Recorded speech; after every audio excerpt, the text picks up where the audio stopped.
So what I will ask you all to do is just join me in a moment of self-reflection. Take some time for quiet. If you are comfortable closing your eyes and would like to do so, please feel free. If not, find a focal point in the room. And if you would, just kind of shift your focus inward. We spend so much of our time externally focused on our environment. And continue to just take some deep breaths, allowing your body to settle in. Feel free to make any movements that might make you feel more comfortable. Allow your body to feel relaxed in the space that you're in. And as you continue to breathe deeply, would you focus in for a moment on your thoughts, feelings, any sensations that might be present in or around your body? Not focusing specifically on any one, but just noticing what's present. Kind of like we're taking inventory.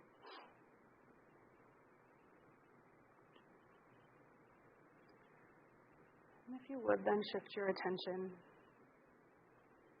to your feelings, to your emotions. And just think of one word that best describes how you're feeling today about being here at this wonderful event.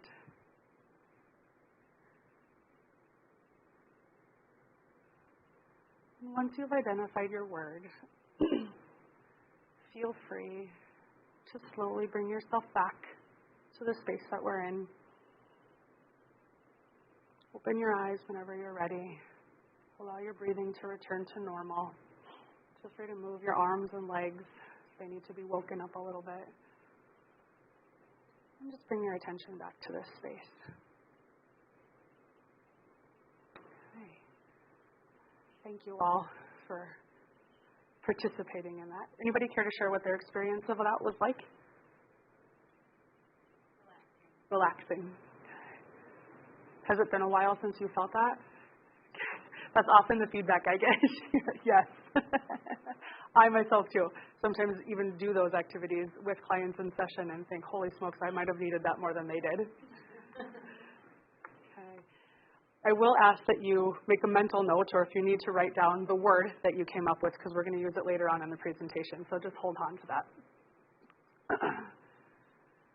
Before we launch into all the content about trauma, I do want to put the disclaimer out that sometimes, by its very nature, the topic of trauma can be very difficult to talk about. Certainly can be distressing to anybody who has experienced or knows someone who has experienced trauma. So please feel free to do whatever you need to do throughout this presentation to take care of yourself, make sure that you are safe and secure. I will be available in between sessions too. If there is anybody who's experienced anything that is distressing to them and needs any kind of debriefing or to talk through anything. So. Okay. What is trauma? I would imagine we've all heard that word a time or two. By definition, we say that individual trauma results from an event, a series of events, or a set of circumstances that is experienced by an individual as physically or emotionally harmful or threatening, and that has lasting adverse effects on that individual's functioning and well-being. So you can notice the three highlighted words. We focus a lot on the E's, the three E's of trauma: the event, the experience, and the effects. I often tell my clients that trauma is anything that overwhelms our resources. Anything that renders us incapable of coping or moving forward, provides difficulty or creates difficulty. How trauma happens, I won't go 100% super nerdy on you and get into all the neuroscience of what goes on in our brains and our bodies, even though, believe me, I could spend days talking about that stuff. But ultimately what happens is that we as humans experience a stressor that the brain perceives as a threat. We often say that that threat can be real or perceived. So, for example, if I hear a noise in the middle of the night, that could very well be an intruder, which would be an actual threat, or it could be my dog scratching, knocking something over, right? A perceived threat. When that stressor is perceived by the brain, it activates a series of chemical reactions that goes all throughout the brain and the body, which results in the stress response. So I want to differentiate a little bit here and point out that experiencing stress does not equal trauma, but this is what starts the process.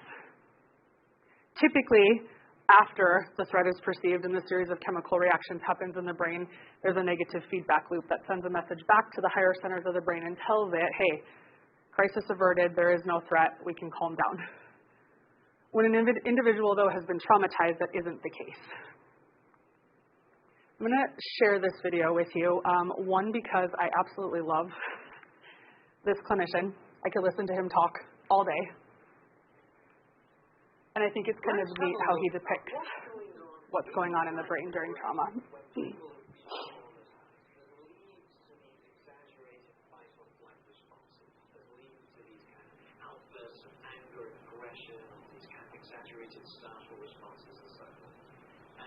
I'm going to introduce you to 4 metaphors which I hope will be helpful to you in remembering what goes on. So I'm going to talk about the data analyst, the emergency alarm, the mission control, and the security guard. So let's talk first of all about the data analyst. This is the thalamus, an important part of the emotional brain. The thalamus gathers data together from the external world and the internal world. So all the data that's coming to you through your 5 senses, what you can see and hear and touch and taste and smell, all converges on the thalamus. All the stuff that's coming from your internal world, your proprioception about where your body is, the state of your muscles, what's going on in your digestive system, your heart rate, your respiratory rate. So all this info about the internal world and the external world converges in the thalamus. You like a sort of data analyst, puts it all together. And the data analyst sends that information off in 2 different directions. There's a slower pathway, which is often referred to as the high road, and there's a faster pathway, which is often referred to as the low road. Now, let's have a look at the fast low road pathway. The data analyst sends this information as fast as possible to the emergency alarm. This is the amygdala. The amygdala is like the emergency alarm of your brain. If it detects a kind of threat, whether it's a real threat or whether it's a perceived threat, it fires off. Danger, danger, danger, danger, danger. And it has to do that job well. If you've got a defective emergency alarm that doesn't go off at the slightest hint of a threat, then you're not going to live very long. If you look back at evolutionary times, the caveman days, if there was a caveman whose amygdala did not fire off at the slightest sign of a threat, then he got eaten pretty quickly. So the thalamus collects this data, the data analyst sends it at lightning speed to the amygdala, the emergency alarm of your brain, which fires up and sends a message down to your security guard. Your security guard is your sympathetic nervous system. The security guard needs to either take cover or shoot. What metaphor? Do I shoot, kind of fight stuff, or do I take cover? Now, that's the fast road.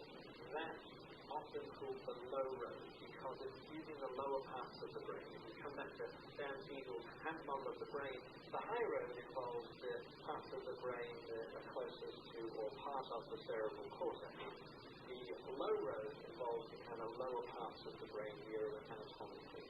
And so your amygdala is right here in your emotional brain, and it's sending that information, the alarm's gone off, it's sending that information down to the security guard, you kind of fight or flight sympathetic response, the lower part of your brain. Now that's much, much faster than the high road.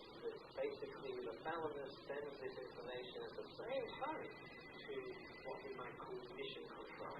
The mission control is the medial prefrontal cortex. This bit of your brain is right up front, just above your eyes. This is like mission control. It gathers all the data together and it makes an informed response. You become aware of what's happening.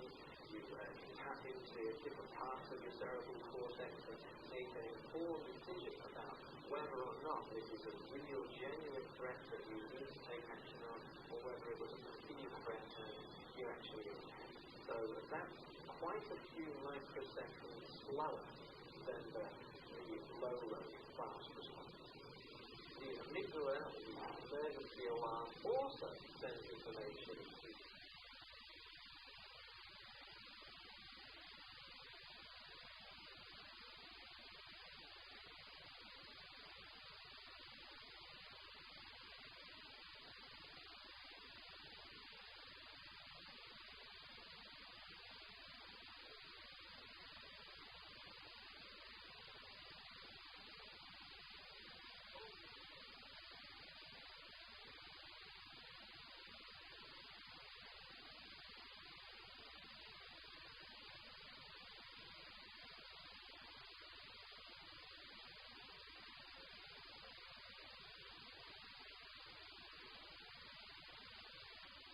as you can see from the video, basic overview, there's a lot going on in both the brain and the body with our experience of trauma. When we talk about trauma, we always say whether or not that the event that is experienced, again, whether that is traumatic or not, is largely dependent upon one's experiences. Perception is reality, and our perception is based off of our previous experiences. So what we've lived through oftentimes determines how we respond to what we're currently experiencing. I often use the example of us being here today, for example. Say a tornado blows through here. I would probably be in this corner, cowering, shivering, shaking, crying, losing it. Some of you might be frozen, unable to move, stuck in your seats, unable to respond. I would imagine there'd probably be at least a couple people who would have just hit straight up flight mode and ran out the door. And then I think there'd always be one in a group who's like, sweet, I've never seen a tornado before, right? I don't understand those people, but they're probably traumatized. Ultimately, though, what we say again is that perception really determines that. So, what you experience as traumatic would not be the same for me. We can experience the same event, but have a very, very different perception of that, which of course then is internalized and results in whether or not that event is trauma. Again, just a differentiation between trauma versus traumatization. Anyone ever heard of Bessel van der Kolk? Dr. Bessel van der Kolk? He's a researcher within the behavioral health field who's been studying trauma, I'm sure, for longer than I've been alive. He's written a phenomenal book called The Body Keeps the Score, which talks a lot about the physical effects of trauma and how the body holds on to those things, kind of with the notion that the tree remembers what the axe forgets. So even if we can't verbalize or have a verbal recall, a memory of what happened to us, the effects of that trauma can still live within the brain and the body and then still have lasting impacts on us and our ability to function. Just throw up this slide as kind of an overview, certainly not an all-encompassing list. Again, just about anything can be traumatic. And again, I apologize if there is anything up there that is triggering for anybody. Lots of hard things.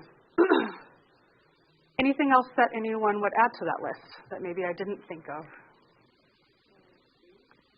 What was that? Okay. Oh, okay. Is it? Absolutely. Yeah. Breakup of a family dynamic. Yeah, absolutely. Absolutely.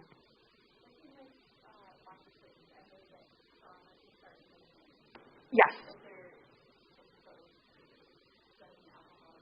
Absolutely.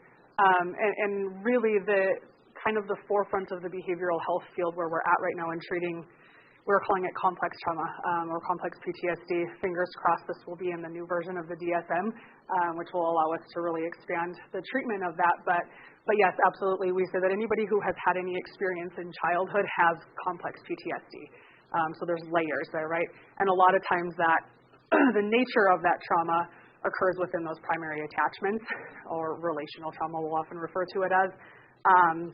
But yes, even you think about the stress of being pregnant. I think about some differences between my two oldest children. The first pregnancy, pretty easy breezy, had a miscarriage. The second one, I was pretty detached from that, scared that something bad was going to happen. I didn't really trust it till she was okay and she was here. That kid is a walking ball of anxiety. I'm pretty sure she just took a cortisol bath for 9 months, right? Because those hormones, when mom has them, go to baby. So yes, any significant stressors, moving. If there is domestic violence, if we have parents in and out of jail, drug or alcohol use, we refer to that a lot of times as in utero, obviously trauma or preverbal trauma. So that the trauma occurs before the brain and the body have the ability, or the brain has the ability to create a memory of it or a recall of it. So yes, fascinating work, difficult work as well, but there's a lot there too. And I think that foundationally is a lot of the root of what we see within the mental health field. That's my opinion. The more I study and learn about it. Absolutely, yes. As you said, working in foster care, yeah, absolutely. So a lot of times the circumstances that lead to the separation can be traumatic, and then we pile the separation on top of that.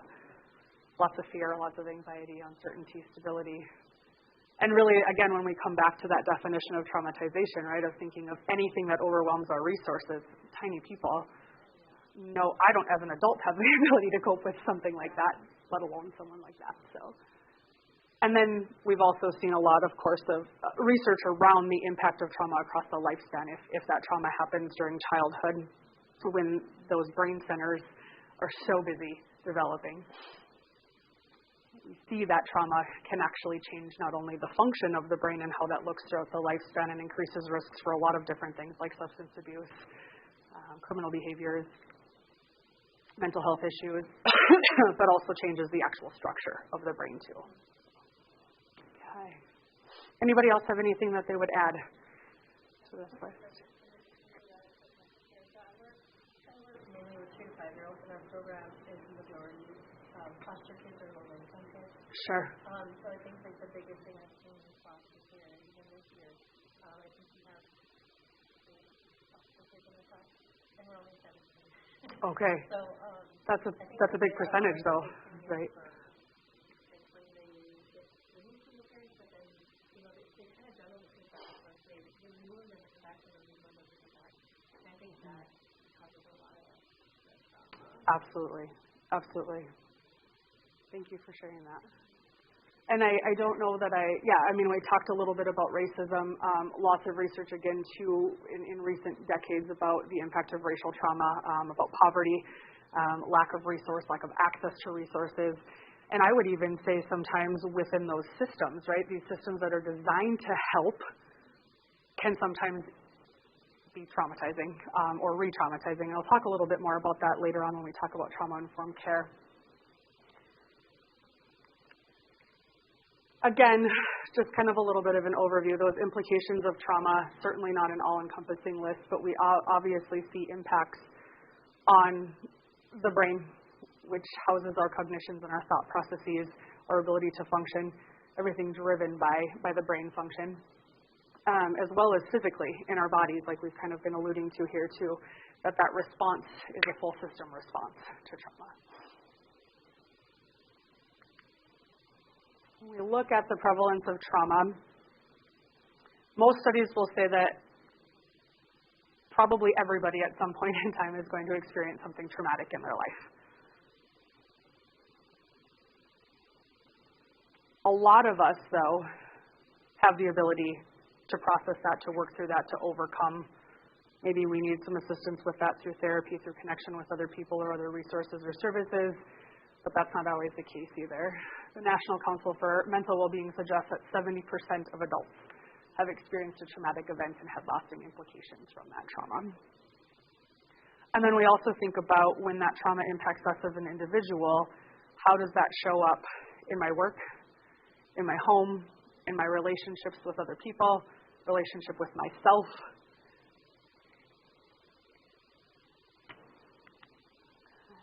A couple other things I want to touch on, and I'm just going to read these definitions to you because I even, after 10 years in this field, get them a little bit confused.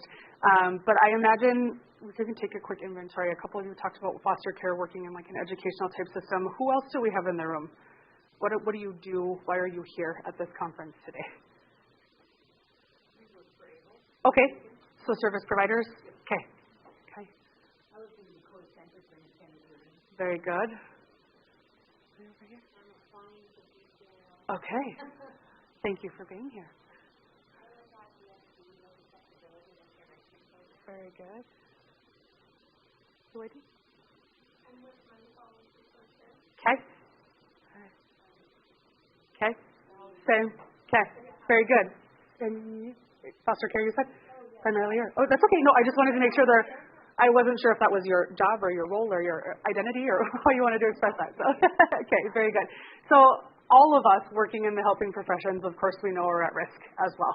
High rate of burnout within the helping profession fields. And that applies to first responders, caregivers, DSPs, support staff, a family member caring for a loved one. It doesn't necessarily have to be your profession or for burnout or any of these other things to occur. So basically what we say when we talk about compassion fatigue is that this is a profound emotional and physical erosion. So this takes place over time. It doesn't just happen instantaneously. but it takes place when helpers are unable to refuel and regenerate. So I often equate that to what we refer to as the window of tolerance. So we as humans all have a window of tolerance. I have my hands full of things here, but usually I use my hands to depict that. And typically when we are within our window of tolerance, we can kind of adapt and roll with the punches and do life. A lot of us have a full window, whether that's because of trauma, because of stress, because of work, because of kids, because of a spouse, friends. There's just a lot of stuff that takes up our capacities. So I think many of us live pretty close to that threshold.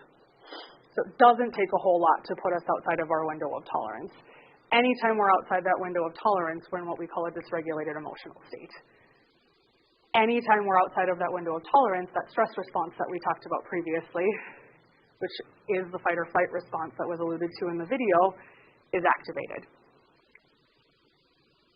Just out of curiosity, anybody felt dysregulated at all today? I was when I rolled in here. Yeah. I was like, I have a Mac, I don't have a USB. How do I? Thank goodness for Jackson and his techie capabilities back there who got me rolling, because I was sweating bullets when I got here.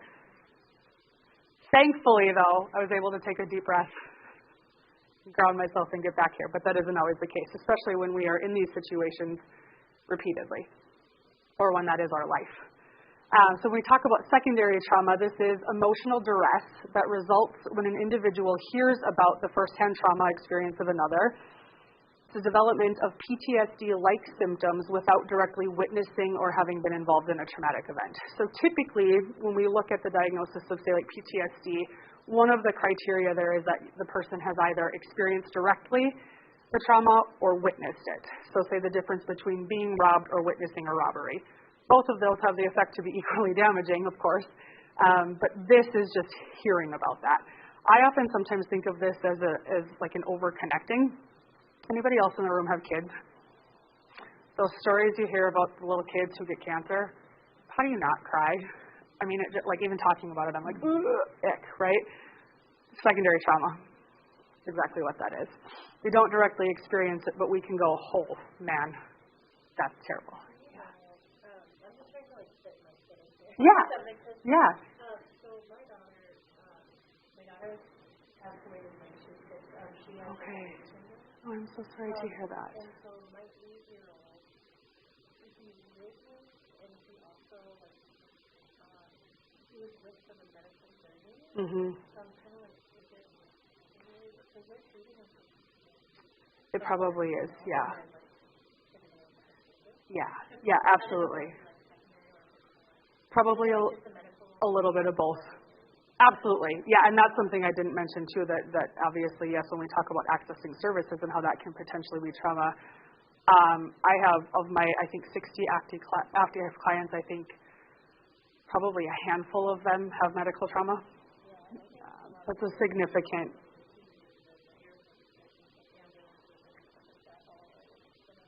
Absolutely. And then again, that repeated kind of chronic exposure to that, right? Like the brain doesn't ever get a break. The body doesn't ever get a break. Absolutely. Okay, and then vicarious trauma. Oh, I should grab my clicker here. I can't read all of my notes. Vicarious trauma is similar, but again, this is a process of cumulative cognitive change that builds up over time, and it occurs from working with people who have experienced trauma. Burnout is a state of physical, emotional, psychological, spiritual exhaustion that again occurs over time. So a lot of these things like we're talking about don't always just happen with one incident. But because of that repeated exposure to things, or just the nature of things that we see and hear and do on a daily basis, these things can certainly be of risk. So what do we do about it? The counterpart to trauma is often referred to as resilience, or an ability to recover from or adjust easily to misfortune or change, to overcome adversity, to overcome hard things. A training that I did with Resilient Futures, which is an organization based out of Denver that focuses on instilling trauma-informed services within the education system defines resilience in this way, which I really, really like: the capacity to grow and thrive with strength and tenacity in the face of trauma and oppression for individuals and communities. So it speaks to trauma on that individual level, but then also encompasses the fact that trauma can happen to a group of people, to communities of people as well. So I think that's important to note. We can work on healing that stress response through connection. Connection with self, connection with others, connection with our communities, which is really just an extension of connection with others.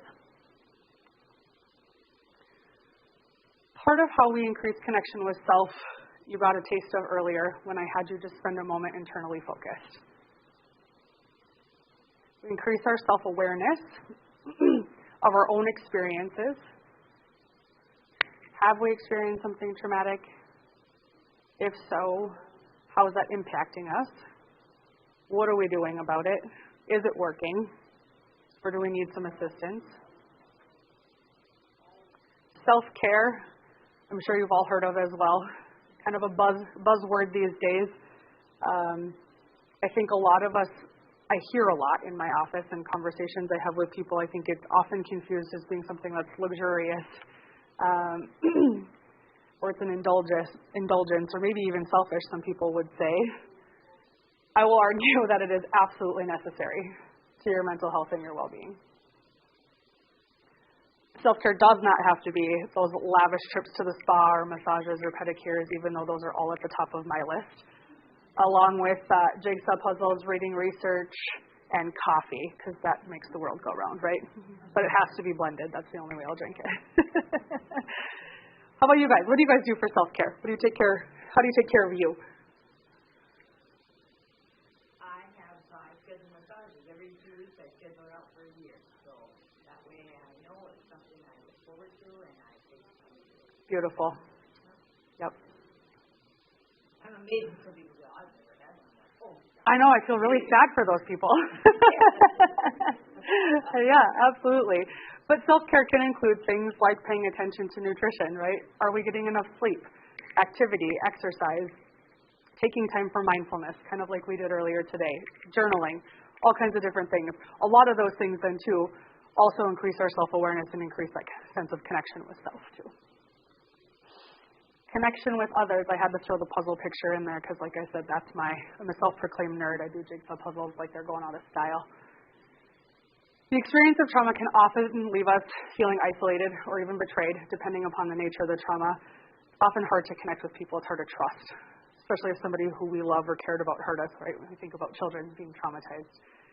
It's really hard to make sense in your brain of why mommy yells sometimes, even though I think we're all probably guilty of that, or why mommy isn't there sometimes, and sometimes she is. It creates a whole mess within the system, within that little person's brain.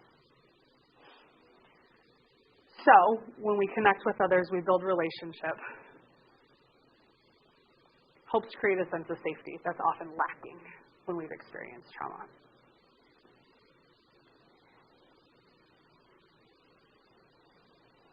Helps to rewire the brain. This little video is, anybody heard of Brene Brown? Okay. Brene Brown is an emotions researcher. She has an awesome podcast. She has written several books. She is witty and funny and all kinds of wonderful things. And so I wanted to throw this in here. She talks about empathy in here, and I just think it's such a neat little video. It kind of calls attention to a lot of the things that we're talking about. And then, of course, when we have connection, we foster resiliency. We foster empathy, which helps us heal.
And again, like we talked about, yes, that connection piece, connection with others, connection with community is really just an extension of that, as well as knowledge and utilization of our resources, support, collaborating within those communities. Which leads to the importance, I think, of trauma-informed systems. When we talk about trauma-informed care, that really was born within the behavioral health field as a result of a few different studies, the primary one being the ACEs study, which stands for Adverse Childhood Experiences. So some of you may have heard of that. And that study really looked at several different areas that could potentially create trauma for young people and then how that impacts throughout the lifespan. What came from that was this huge realization that it doesn't end, right? It doesn't end when that little kiddo grows up, that it can have long-lasting effects on their health and well-being throughout the lifespan. So that's really where the implementation of trauma-informed systems came from. So what we mean when we talk about trauma-informed care falls back to these three principles. Realizing the prevalence of trauma, which we talked about today. Recognizing how trauma affects all individuals involved within the program, organization, or system, including its own workforce. That's not just the clients that we're serving. It's us, too, providing the services. And then responding by putting this knowledge into practice, creating practices and policies that don't re-traumatize, that mitigate the risk of creating further harm, which a lot of us working and helping professionals is our number one obligation, right? I know as a licensed counselor, our first and primary ethical code is to do no harm. All right, in closing, I hope that we have today expanded your knowledge and awareness about what trauma is, what that looks like, how it happens, how it impacts us, along with some suggestions about what we can do to mitigate the impacts of trauma. And as a final little activity, if you would all conjure up that word I had you think of. And if you're comfortable, would you share it with your neighbor? Just share that word. And if you're not comfortable, that's okay. Or if anyone wants to shout theirs out, that's fine too. I'll shout mine out. Mine is courage. Courage. Yes. Very good. Courage, I'm in a new position. It's my job. Okay. And at the age of almost 70, it takes a lot of courage to take on a new venture, especially something like this that is so heartfelt. Absolutely. That's my word. Thank you for sharing that. Okay, very good. So what we just did was create connection. Normally what I would do is have everybody get up in a circle and we would all share, but it would probably have to be like an oval or something, and we're almost out of time. So we'll just fast track that one a little bit. All right. A kumbaya moment, yes. It would. We call it a connection circle. Okay. Does anyone have any questions?